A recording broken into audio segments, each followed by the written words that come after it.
ఈ శరీరం కంటే వేరుగా ఎవరో ఉన్నారు అని తెలుసుకున్నంత మాత్రాన కాదు, ఆ ఉన్న వారి యొక్క లక్షణం సరిగ్గా తెలుసుకోవాలి. సరి అయిన విధానంలో సరి అయిన రీతిలో తత్వజ్ఞానం కలగాలి అనేది మొదటి పాయింట్.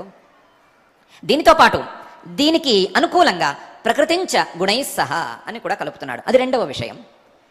కేవలం పరమాత్మను తెలుసుకోవాలి అనే ప్రయత్నంతో సరిపోదు, పరమాత్మను ఇతర విలక్షణంగా తెలుసుకోవాలి. వేరే పదార్థాల కంటే, శరీరం కంటే, శరీరాన్ని పుట్టించేటువంటి పంచభూతాల కంటే, పంచభూతాలను కూడా పుట్టించేటువంటి త్రిగుణాత్మకమైన మూల ప్రకృతి కంటే వేరుగా తెలుసుకోవాలి. త్రిగుణాత్మకమైన మూల ప్రకృతి కంటే వేరుగా పరమాత్మను తెలుసుకోలేకపోతే పరమాత్మను తెలుసుకోలేనట్లే. ఆ ప్రకృతిని కూడా చక్కగా తెలుసుకోవాలి.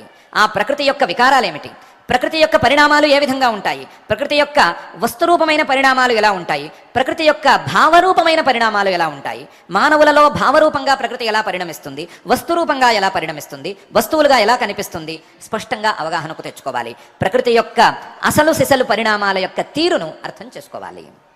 ప్రకృతించ గుణై సహా, ఆ ప్రకృతి కంటే విలక్షణంగా పరమాత్మను తెలుసుకోవాలి. ప్రకృతి కంటే వేరుగా తెలుసుకోవాలి. ఈ శరీరాలను పుట్టించేటువంటి ప్రకృతి వేరు, దాని లక్షణాలు వేరు, పరమాత్మ వేరు, ఆయన యొక్క లక్షణం